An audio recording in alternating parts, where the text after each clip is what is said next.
What the heck is happening right now? Let's get into it in this week's real-time Bitcoin fundamental update. First of all, the stock market's lost a tremendous 2% and then gained the 2% back. What does that mean? This is what OddStats has to say. For every 2% gain, can you see this? I'm looking at the screen with you. For every 2% day, plus 2% day in June over the past 20 years and how SPX did after that, negative over the next trading week 77% of the time. Interesting that the next day was never once plus or minus 1%. So the next day was kind of at a standstill, kind of at a freeze, which is exactly kind of what Bitcoin's doing right now.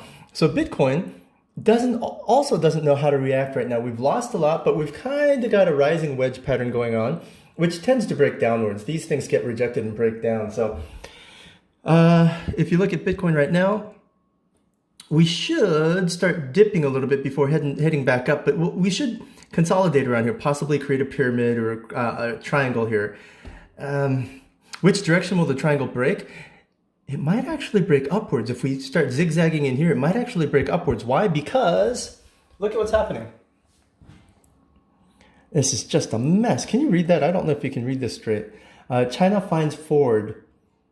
Ford's China venture, 162 million yuan for monopoly. Ford monopoly in China?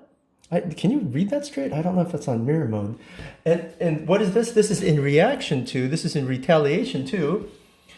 This is just this is like kiddie pond mess. It says, what happens to companies that defy the Huawei ban? Huawei's been banned.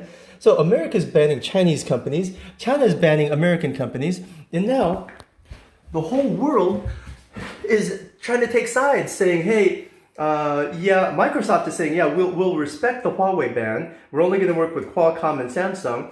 Samsung is saying, wait a second, we can't really respect the Huawei ban because most of our money comes from China, not America. Japan's saying, well, if Korea and China team up, then we're in danger because we're more closely aligned with America, and Korea is a direct competitor to Chinese tech companies. So the whole world is an absolute mess. Why? Because of centralization. Centralized government, politics, tariffs, economic, political forces that are coming in from all sides. Where's the money going to flee to? Where's the money going to go to? The only non-centralized or decentralized store of wealth, you got it, Bitcoin. Bitcoin.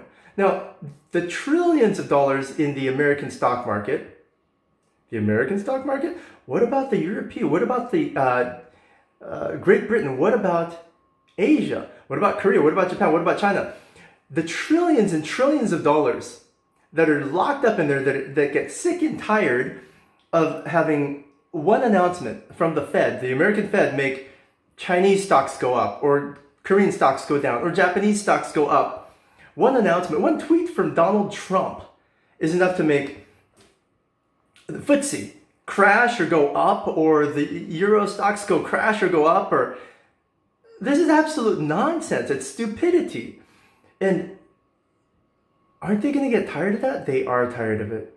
That's why Bitcoin was $3,200, hit $9,000, tripled in a few weeks, and now it's doing a little bit of a tiny correction. I don't want to really call it a correction because for Bitcoin to have a correction, it would need to go up to $80,000. That would be the fair market value of Bitcoin. Think about all the video games right now. Think about all the virtual games, the virtual reality games, the virtual everything, the software out there that doesn't have a shared point system.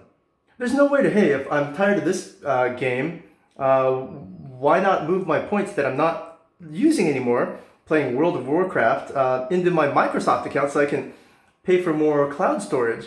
Oh, sorry, you can't take your World of Warcraft game points and pay for another month of Microsoft Office Suite or cloud storage. That's stupid. Bitcoin.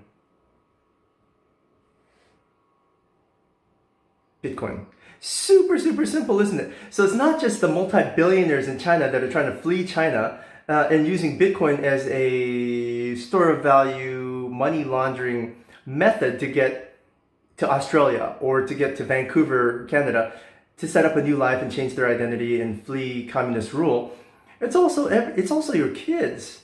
It's also you just trying to get your game points off of this game point and maybe using it to buy a Frappuccino, which it's coming to Starbucks anytime now through back. So with all the world forces the way they are, and Bitcoin coincidentally only dipped when the stock market went up 2%. Remember, this is what happened. We had a plus 2% day. That rarely happens. These are the other days that you get a plus 2% day. You might want to screenshot this and reverse this if this is in mirror mode, so I apologize. But yeah, if you have to screenshot this and say hello to Odd Stats for me in Twitter. There he is. Okay, so that is the reality of it. Bitcoin is possibly going to drop into the 6,000s, but really, everyone's expecting a $6,000 Bitcoin, so that kind of tells you it's not going to happen. If you have over 100 Bitcoin, you'd be really, really wise to assign about 20% of that to us to manage. Have us compete against the rest of your portfolio. Watch how we outperform the rest of your portfolio, and then you'll want to give us all of your over 100 Bitcoin. We're at bitcoin-funds-manager.com. We'd love to chat with you and talk about a strategy for you. Bitcoin-manager. Bitcoin-funds-manager.com. Whew, time to get some rest.